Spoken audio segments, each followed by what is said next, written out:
For you, the listeners of My JavaScript Story, Loot Crate is offering an opportunity to save 10% on any new subscription at lootcrate.com. Just enter the promo code BRIDGE10 for 10% savings. Loot Crate is one of my favorite things. Every month I get a box in the mail, costs less than $20, and it comes with all kinds of goodies. I have stuff from, just looking at my shelf, Batman, Spider-Man, Ninja Turtles, Back to the Future, Lord of the Rings, Star Wars, and much, much more. So if you're a geek, a gamer, anything like that, and you want cool stuff to put around your office, cool t-shirts, comic books, etc., then definitely check out Loot Crate. To save 10% on your new subscription, go to lootcrate.com/Ruby. Again, that's lootcrate.com/Ruby to save 10% on any new subscription. Enter the promo code BRIDGE10 for 10% savings. Hey everybody, and welcome to another episode of My JavaScript Story. This week we're talking to Scott Wyatt. Scott, do you want to say hi? Hi. Now, we had you on episode 282. That was back in October of 2017. We talked about Trails.js. Mm-hmm. And yeah, just another interesting way of writing JavaScript apps. And we thought, hey, it'd be great to get you on and talk about where you came from and who you are and what you do and all that great stuff. Yeah, that sounds great. So before we do that, though, you want to give a brief introduction as far as who you are and what you do, where you work, and that kind of thing, and then we'll move over and start asking you questions about your past. Yeah, sure thing. So I'm a VC partner and the CTO at Cali Style Technologies, a real small boutique firm. But what that allows me to do is work with different startups, particularly in the tech fields or people in need of the tech field. Kind of my best known stories is I was the CTO of the Dollar Beard Club, which is an interesting startup that went from zero to hero really, really quickly. We built the entire application in like 14 days, and the next morning we had 50,000 users. It was just absolutely crazy. Wow. Also was involved in the Cool Box, which was appeared on Shark Tank, and that kind of broke me into the whole VC space. So now we help find and groom small startups, and we're trying to make it big in this big Silicon Valley world, so to speak. But I actually live in Indianapolis, Indiana. I was born and raised here, but I traveled the world. I went to school in New Zealand. I spent time in Southeast Asia, and I lived in California for years and years. So really been all over the place, but this has always been my Indiana home, so to speak. Wow. I'm a little curious before we dive into some of the more common interview questions that I ask. So do you find you're disconnected a lot from things being in Indiana, or does it really not matter anymore because everybody can just hop on a video call and talk? Yeah, I got really used to working remotely just by traveling so much. So, this is my preferred mode of transportation. I can give this interview in my underwear. Not that I'm doing that, but right. But in Indianapolis, we actually have Salesforce has a headquarters here now. There's all kinds of data storage. So there's a lot of tech talent that's coming into the area. I know we're on the bid for a new Amazon headquarters as well. So there'll be a lot of things coming in. I know Indiana is kind of considered a flyover state or something like that, right. But it's actually we're considered the crossroads of America. So we get a lot of people coming in and out. As far as tech's concerned, being separated from California, I feel like that probably has its pros and cons as well. It's a lot harder for me to get to conferences and, have FaceTime with the community. But the good news is Hoosiers are super welcoming, and the meetups we have around this area are absolutely incredible. You can find one on about any topic, which is always fun. Yeah, I found that, so I live in Utah, which is another one. I don't know if it's considered a flyover state, but it's not a place that people typically go to, especially for tech. Oh, yeah. We're kind of in the same situation, right, where we are somewhat of a hub. Salt Lake City is anyway, in the West. And in fact, they call us the Crossroads of the West. So not Crossroads of America, but kind of the same idea. And, there's a huge tech community here. And so, yeah, we're starting to see companies come in and build things here. And, there are offices for HP and Disney and, that all do tech that are here along what we call the Wasatch Front. Facebook just built a data center, or just announced a data center out in Eagle Mountain, which is on the Wasatch Front. And so, we're seeing a lot of that same kind of thing. And I think for the most part, the communities out there are going to start to, or the companies out there are going to start spreading that way, right? Oh, here's a community where we can spread to, where we don't have to fight so hard to get tech people in like they have to do out in Silicon Valley or, other parts of California. It's the same in Seattle. I was up in Seattle last year, And yeah, I mean, Amazon's snapping up everybody. And so it's really competitive to find developers. And so, yeah, a lot of these companies are looking at other areas. So it makes sense. And I think we're going to see more of that. Yeah, like that's actually a really great point too. And like living in an area, like you said, like in Utah, where you have like tech talent that's there from those offices, or Seattle, or with us in Indianapolis with Salesforce and Amazon possibly coming in.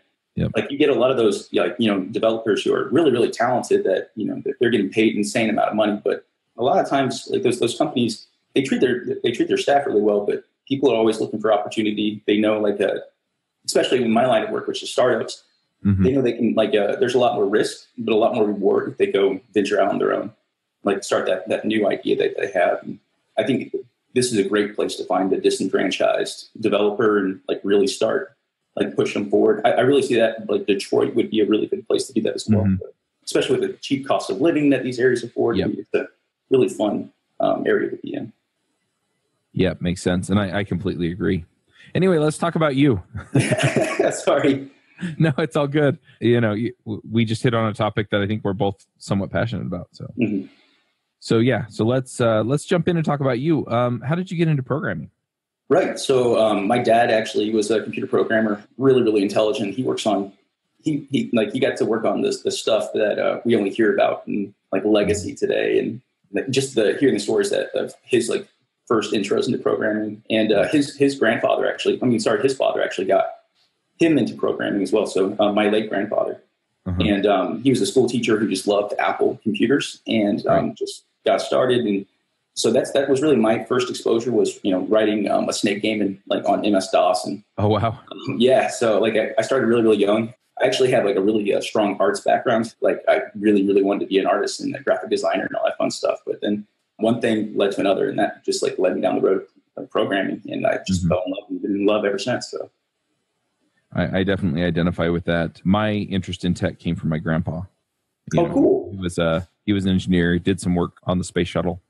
No way. That's awesome.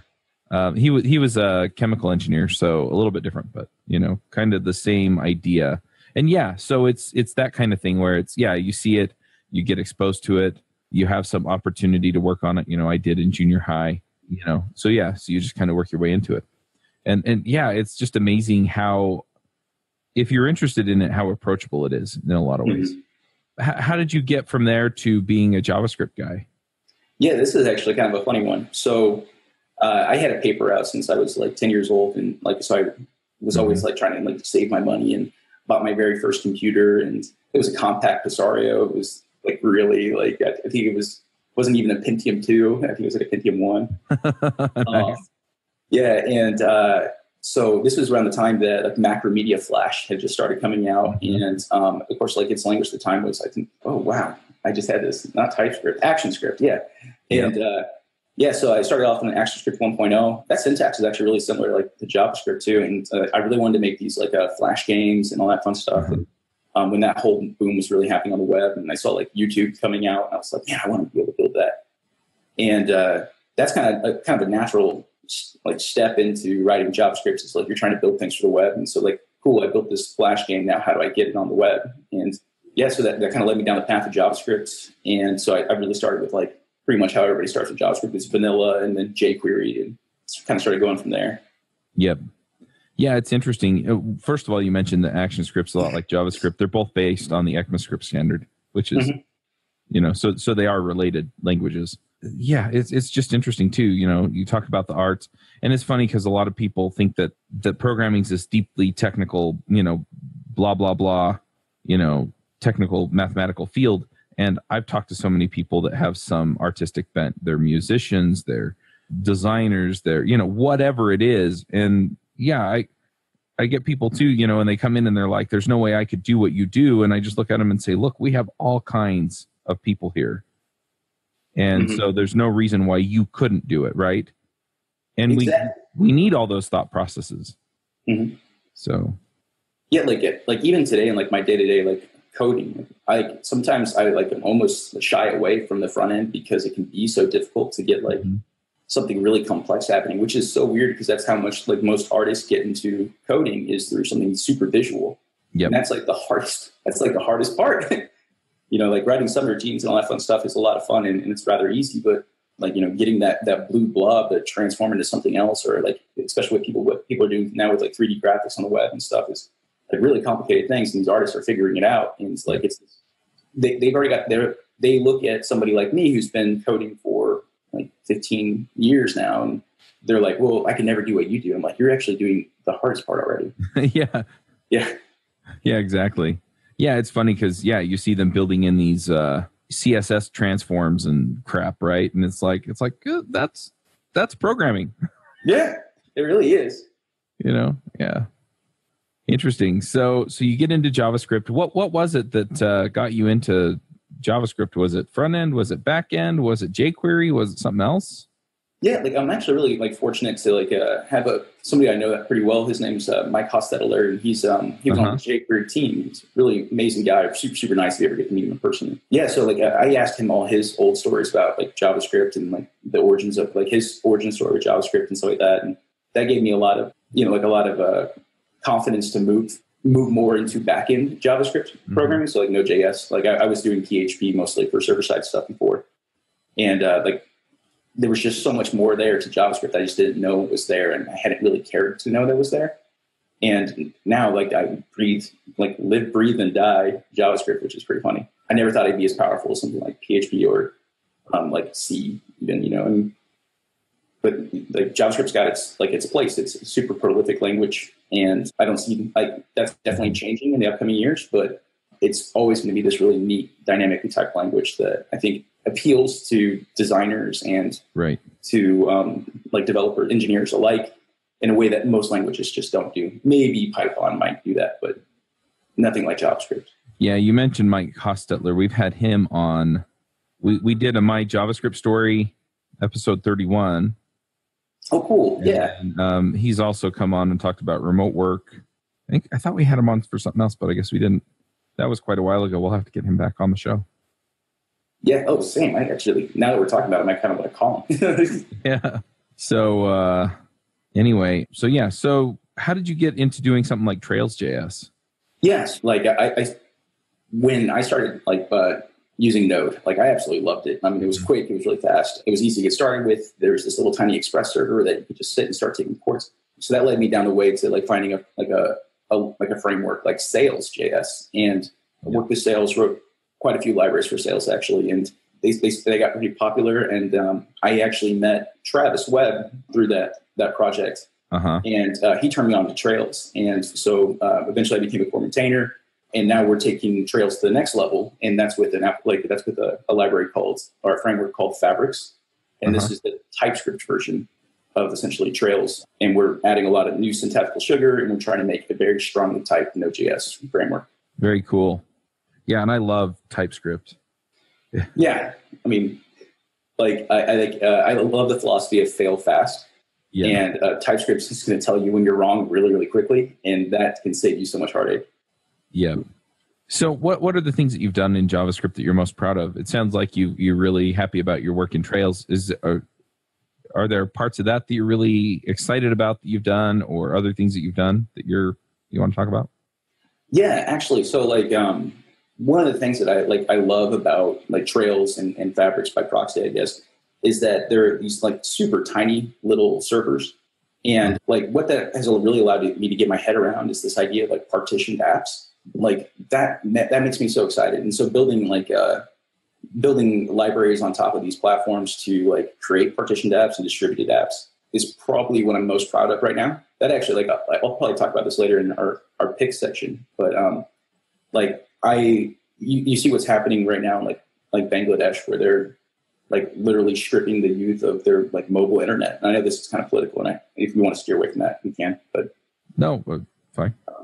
Like if you just having the internet like chipped it out of its current paradigm, like back to Tim Berners-Lee was going for, which is a more just like he's trying to go even less federated. So like get to the distributed level. And if we had distributed applications and a government or political party try to shut off the internet to stop a youth rally, that just wouldn't be possible. So I think that like distributed apps and by proxy JavaScript and Trails and stuff like that, like has this incredible political outcome as well, which I think that I'm not a political activist necessarily, but that has huge ramifications for them. And I think that that's an important thing to like bring to society. And any way I can contribute to, freedom of information, like who can't be proud of that? So. Yeah, I'm with you on that. My views on the internet are basically, I mean, the more that we can enable people to, achieve whatever it is that they want to achieve, the better. And I really like the idea of things like the distributed or federated internet and things like that, where you just, it just opens things up so that people can be who they are. Yeah, exactly. And I know that comes with the weird and the bad, but like obviously like it comes with a lot of good too. I mean, it's hard to like, quantify or find the morality of freedom, Yeah. I think that's one of the questions that humankind will struggle with to like our dying day, I suppose. But I'm going to err on the side of good. And I think, I definitely agree with what you just said. Yep. So what are you working on now? Yeah, the biggest thing I'm working on right now is fabrics. So this is the TypeScript rendition of Trails. We are deviating from the original like platform quite a bit, mostly to make it strongly typed. That's going to take us into WASM or WebAssembly, and that's where we really see a huge future with applications. That goes straight into my business side of things too. Mm-hmm. Is we want to bring applications online that can get past the gatekeeping that the Apple iOS Apple Store and the Google Play Store have like set up. Right. We want to see like, even more powerful progressive web applications. And we think being first to market on a lot of this stuff will lead to a lot of success on the road. Right. Makes sense to me. Well, hopefully it does. I mean, I'm betting quite a bit on this. So. Well, and it's funny too, because, you're talking about some of these ideas as opposed to the technology. And what's interesting about that is that a lot of times what happens is you get kind of the first blush implementation of the idea, and then people find ways to make it really powerful or really interesting. Mm-hmm. And so, you have, for example, blockchain, cryptocurrency, right? Mm-hmm. And Bitcoin's still making a splash. But the flip side of that is now you see things like, okay, well, go implement this smart contract on Ethereum, or you've got, different other ideas around the blockchain that have nothing to do with cryptocurrency, where it's, hey, look, we're just going to have like a completely federated database, or, all kinds of things. And so I love the idea that, we're going to put this idea out there. We're going to create something out of this idea, and then, and change the world that way.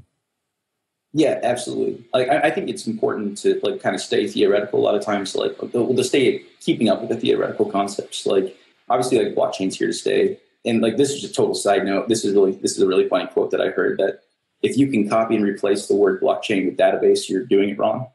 And but like that's so true. Like the word blockchain has been blown out of proportion.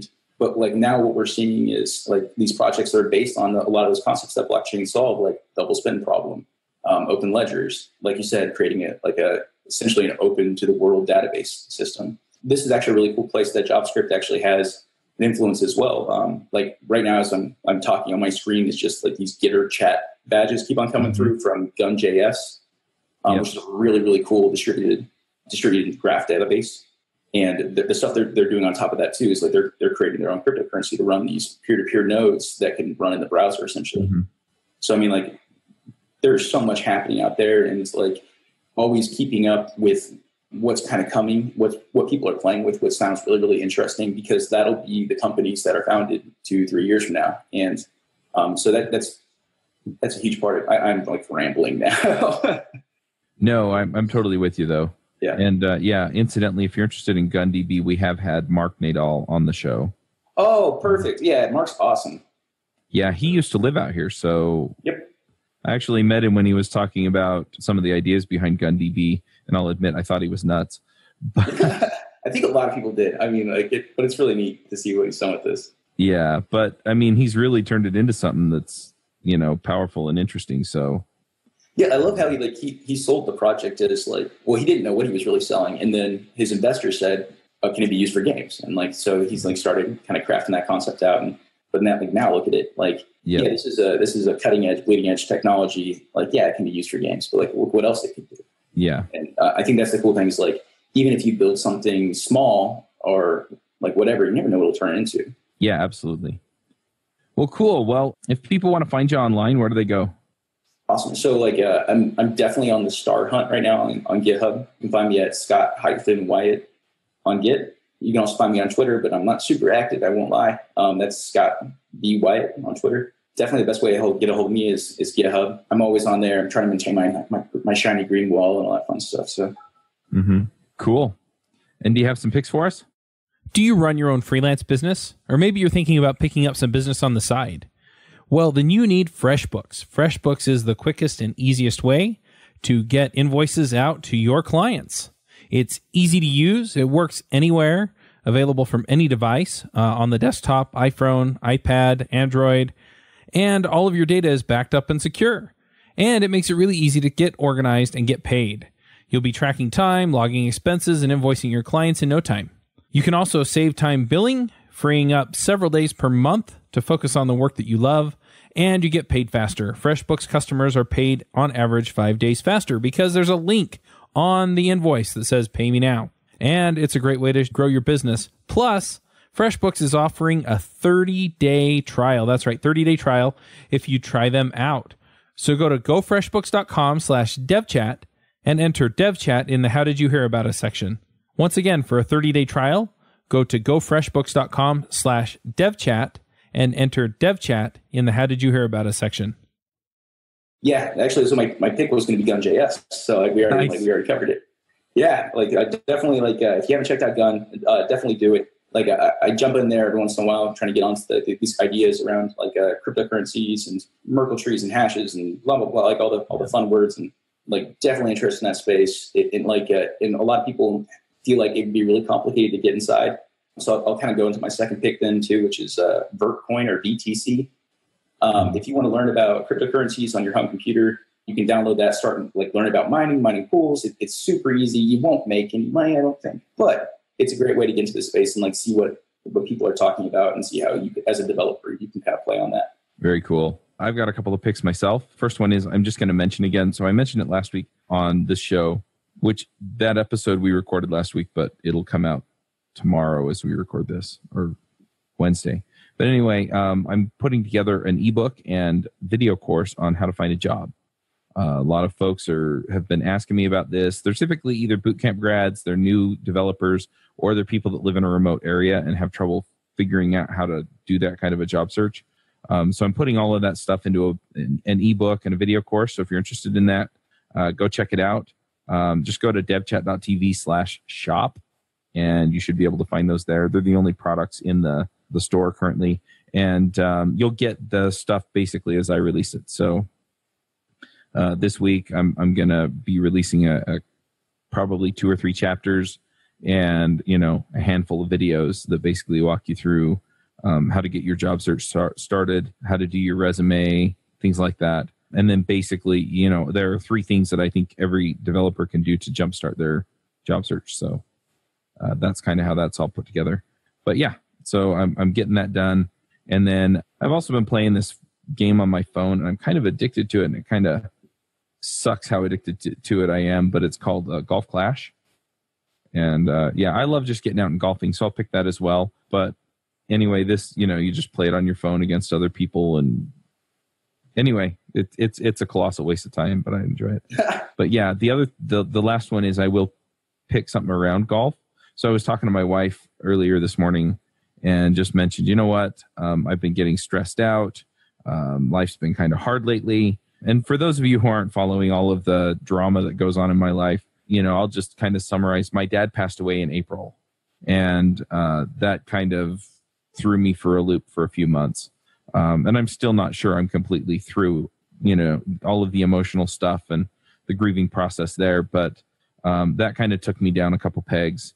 And then my mom's needed my help with a bunch of stuff because they had a rent-to-own deal on the house that I basically lived in through junior high and high school. And that fell through. So she got the house back, and the people left it in terrible shape. So I've been over there helping her out with that. And then I've got about 8 other things that are just, irons in the fire, including the, the book and the course. And so I've been super stressed out. So I just looked at my wife and I said, I think I'm going to arrange things so that I can take Friday afternoons off and either go golfing or go hit a bucket of balls or go to a movie or just something, right? And so I guess I'm just going to pick, planning in some sanity time, for lack of a better term, and going and doing something that's completely outside of what you normally do, right? So some people, they get a break from video games. For me, it almost feels like work because I'm sitting in the same chair at the same computer doing the same things, right? Because I work from home, I run my own company. So, I just use the same machine for all of that stuff. And so it is kind of an unwind. And even sometimes playing on like the Nintendo Switch isn't quite enough. But anyway, and I've been enjoying that, by the way. But anyway, so my pick is mostly just getting that leisure time, right? Bought myself some new golf clubs. My father-in-law went and helped me break those in on Friday. So we went out to the golf course and had a terrible round of golf. But, it's that kind of thing, right? So just take a minute to breathe. It's just become so much more important for me with all of the other stuff going on. So, yeah. And I don't mean to hijack here, but you're so right about that. And something that all developers will face is high stress and burnout and all that fun stuff. And of course, when you compound that with grief, that's a monster. Yeah. And I was definitely in that space for quite some time myself. And for me, I found rock climbing, and it's totally changed my way. So now I take 6 hours a week over the course of the week, and I rock climb, and it's just a great way to stop through the week. And it's great because you can still keep your mind active. You're still problem solving. You're getting great exercise. If you haven't tried it, definitely do. I guess I'm doing pick number 3. There you go. I have been rock climbing since I was in high school. But yeah. I mean, anything like that. And, the other thing is life isn't always going to go how you planned it. So having some outlet like that is really helpful. All right. Well, thank you for coming, Scott. Thanks for having me. This is so fun, and I hope I get to do a JS Jabber sometime soon. Yeah, absolutely. Shoot us over some ideas. In fact, I should just shout that out as well. So one of the things that I've been doing with JavaScript Jabber lately, what we've been doing is we kind of go and search through Medium and Reddit and newsletters like JavaScript Weekly and things like that. Maybe go look around on Twitter and see if people are talking about something. And then typically we'll invite people who have written the blog post or whatever that started the conversation onto the show. And I think people are interested in that. But I've talked to a bunch of people, and I've decided that I'm going to refocus for a little while anyway on just sort of the basics. So we're going to talk about, some of the things that you need to know to just kind of be functional out there in JavaScript. And, we'll get into some advanced-ish topics, right? So on my list right now, just to run through a few of them, are things like Webpack, TC39, ES6+, I don't know what to call that, ES Current, ES Next, but ESLint, TypeScript, Chrome DevTools, Node, V8, Jest, testing. Anyway, so if you have a recommendation of a topic along those lines, so if it's a tool that you feel like everybody should at least be aware of and aware of how it works, or some framework or library that everybody uses like Lodash, or if you want to know more about a particular aspect of JavaScript, like the history of JavaScript, or how the language evolves, or things like that, go ahead and suggest those. If you go to javascriptjabber.com or jsjabber.com, they both go to the same place. But then just hop on and suggest a topic. Then we'll put those in our list, and we'll start reaching out to people and start trying to get those lined up. I feel like talking about kind of news-ish or here's how you do this interesting thing in JavaScript is helpful, but I also feel like the context is important for us to be able to cover a lot of these tools and techniques and ideas so that we can say, okay, well, we're all on the same page about these things and we're going to move forward. So anyway, feel free to you can also just email me, Chuck at devchat.tv, and we'll make sure that we get those on the list. But yeah, I'm looking for ideas. And if you have guests that you think would be good for those ideas, let me know about those as well. I have a fairly large network within the JavaScript community, so I should be able to find those people and at least see if they're interested in coming on. So anyway, we'll wrap this up. Thanks for coming, Scott.